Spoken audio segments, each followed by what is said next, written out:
Hello, this is Dr. Grande. Today's question is, can I analyze the case of James Flanders and Marie Carlson? Just a reminder, I'm not diagnosing anybody in this video, only speculating about what could be happening in a situation like this. If you enjoyed this video, please like it, subscribe to my channel, and consider supporting me on Patreon. I will put the link to Patreon in the description for this video. First, I'll look at the background of this case, move to the timeline of the crime, then offer my analysis. James Ty Flanders was born on May 19, 1968, in the state of Arizona, and eventually lived in Florida. He married a woman named Tanya. James worked as the pastor of the Calvary Emerald Coast Church in Fort Walton Beach, Florida. This is about an hour east of Pensacola. Marie Jane Carlson was born on October 7, 1974, in the Philippines. She later moved to Florida.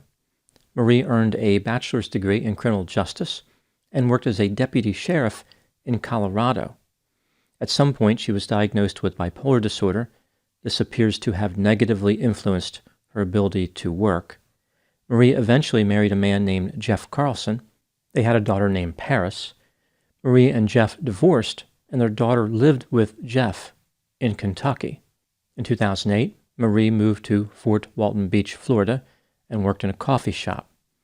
She became a member of the same church where James Flanders was the pastor. On July 14, 2011, Marie gave birth to a daughter named Grace, but the circumstances surrounding her pregnancy were somewhat mysterious.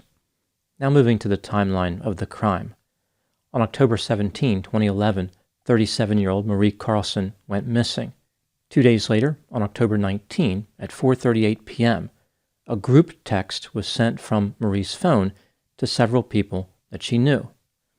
The text read, quote, "Yesterday, I left Fort Walton Beach.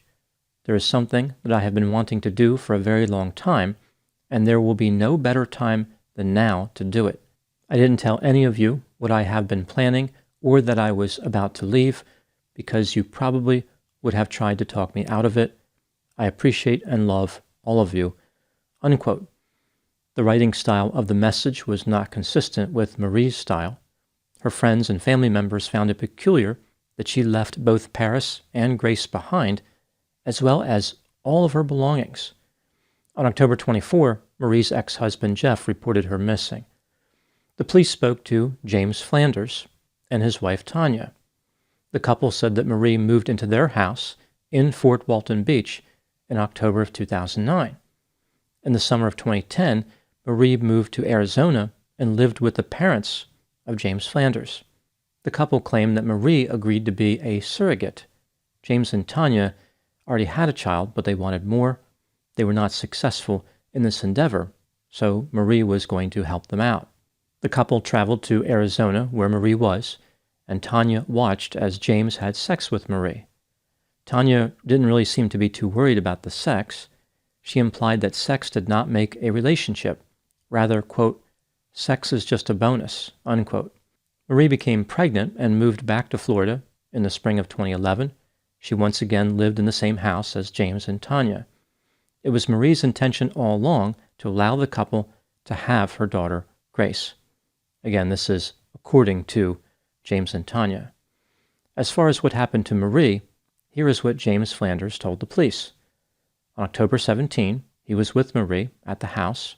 Marie became upset with James, so he decided to go for a run at about 7 p.m. When he returned between 8 and 8:30 p.m., Marie was missing, along with her Mazda pickup truck. She had packed bags, but did not take them with her. James said that he and his wife looked for Marie all around the area. They found her pickup truck in the long-term parking lot of the Northwest Florida Regional Airport, which is now called the Destin Fort Walton Beach Airport. The truck had been dropped off on October 18. The police discovered that Marie did not take a flight out of that airport, rent a vehicle, or board a bus. The police spoke to members of the church where James was the pastor in order to get a better understanding of the relationship between James, Tanya, and Marie. The church members delivered a few different stories which they had heard. For example, one story suggested that Marie became pregnant by a boyfriend who had mistreated her, although there was no evidence this mystery boyfriend actually existed. Another story was that Marie was artificially inseminated as part of an arrangement with James and Tanya. One church member claimed to overhear Tanya saying that a turkey baster was used in this process. It seemed as though James and Tanya were not being honest with the church members about what happened, like they were making up various stories to explain the peculiar situation with Marie. As the investigation progressed, the police discovered that Marie thought of herself as the wife of James. In her Bible, she wrote the name Marie Flanders. This was more than just a surrogate situation.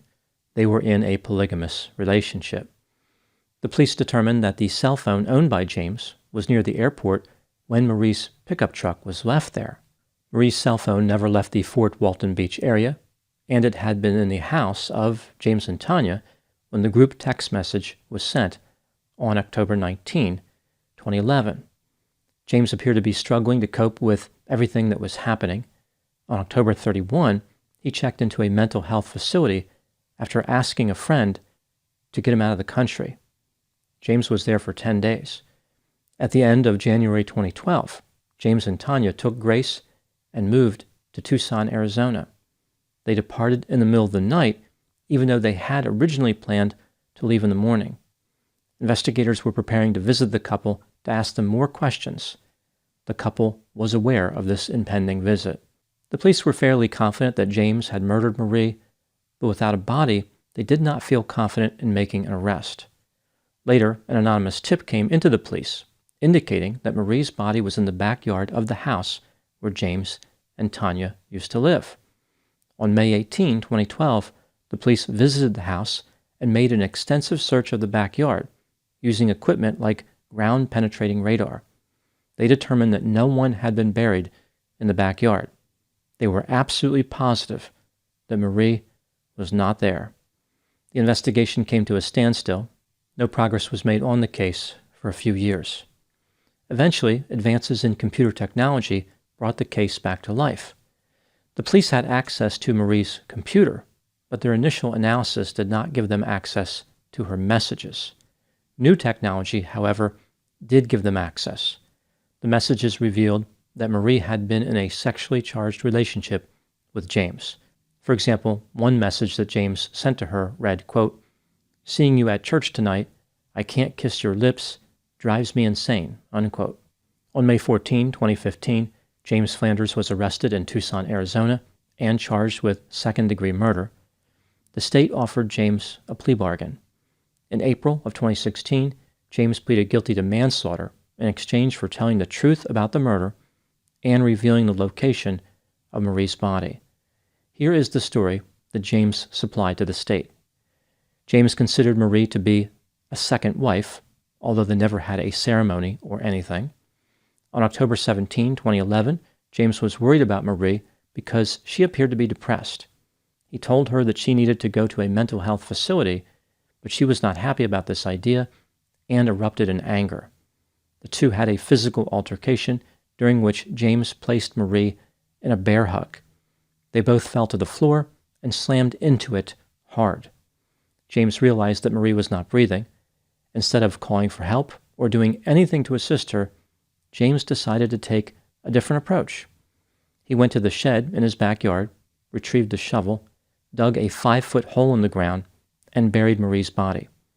The state had offered a killer a plea deal to get information they already had. The backyard had been searched, and investigators declared Marie's body was not there. After James supplied this story, the police returned to the backyard and found her body. James put on a little show in the backyard by kneeling and crying on the ground, probably in an effort to make everyone who was watching him physically ill. James told the authorities that his wife Tanya was completely innocent. She didn't know anything about the murder. In July 2016, James was sentenced to the maximum penalty for manslaughter, 15 years in prison.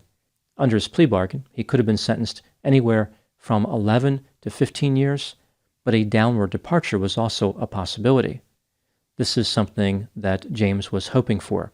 He wanted a sentence that was less than 11 years. I find it interesting that a pastor, someone who undoubtedly talked about heaven and hell, would be so eager to get a downward departure. He didn't get it at his sentencing, but perhaps he can still get it later. James said, quote, "I never imagined it was within me to fail and fall the way I did in every way at the time of Marie's death, and in the days and weeks that followed. It would take an act of God for me to forgive James Flanders. My entire life has been a horrible lie," unquote. James Flanders will be eligible for release in 2028 at the age of 60. His wife has custody of Marie's daughter, Grace. Tanya was never charged with any crime. Now moving to my analysis. Not everybody was satisfied with the plea deal that was offered to James Flanders. They argued that the state had a strong enough case to convict him of second-degree murder, and there really wasn't any good reason to offer him a plea deal other than to recover Marie's body. The police should have already recovered her body because they searched the backyard where she was buried years before James confessed. This brings me to the question, did the state have a strong case against James prior to his confession? Let's take a look at the evidence both for and against the idea that James was guilty, starting with the inculpatory factors. James was in a sexual relationship with Marie. It appeared as though James and Tanya lied to church members about the real nature of that relationship. Marie went missing under mysterious circumstances. Marie's cell phone never left the area. She never accessed her financial accounts, and she never departed the United States. James did not report Marie missing. His cell phone was near the airport when Marie's truck was left in the parking lot.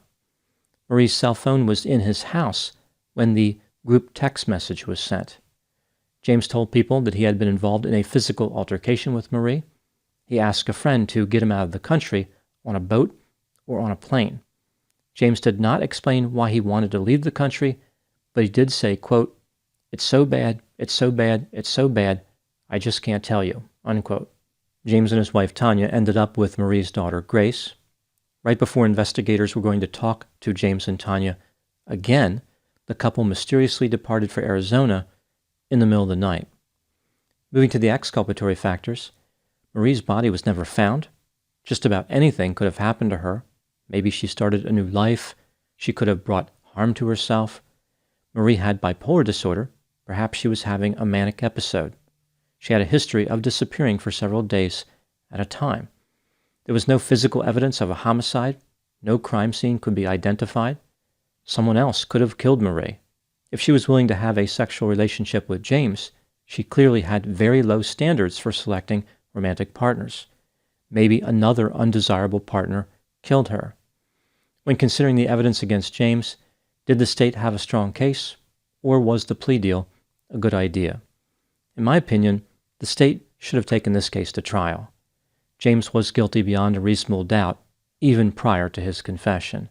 If the state had simply done a better job searching the backyard of his house, they would have found Marie's body, and a conviction would have been all but guaranteed.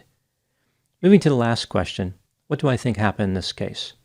This is just a theory, my opinion. Marie Carlson suffered from bipolar disorder. During manic episodes, she would make poor decisions. James Flanders was highly attracted to Marie. He suggested the idea of Marie becoming his wife. Marie was happy with this plan. After Marie became pregnant, which was probably not intentional, James scrambled to explain his predicament to the church members. He came up with a variety of stories to conceal the true nature of his behavior. On October 17, 2011, James murdered Marie, probably in the heat of the moment. Maybe she threatened to expose him to the church members. Perhaps she threatened to take her daughter away. There's no way to know what really happened. I think James strangled her with his bare hands, as opposed to his homicidal bear hug story. He once gave a sermon where he talked about how he wanted to choke people who were spreading gossip about him. After making this statement, he offered a creepy smile to the audience. It's not clear what this statement had to do with promoting spiritual beliefs. Maybe this was part of his unpopular Choke Your Way to Heaven series. Ultimately, James Flanders was simply a killer and a hypocrite. He preached to others about rules they should follow, but believed those rules did not apply to him. James tried to be a cool and charismatic pastor, but he was really a cold and manipulative killer. The state offered the plea deal to James for a few reasons, including because he was articulate. The prosecutor suggested that James would have been a formidable adversary in court. James was able to escape a life sentence because he buried his true nature behind a friendly and outgoing disposition and buried the body of his victim so deep in the ground the police could not find her. His emotional expressions told the story of a man who wanted to be caught, but people failed to dig deep enough to uncover the truth. Those are my thoughts on the case of James Flanders and Marie Carlson. Please put any opinions and thoughts in the comment section. They always generate an interesting dialogue. As always, I hope you found my analysis of this topic to be informative. Thanks for watching.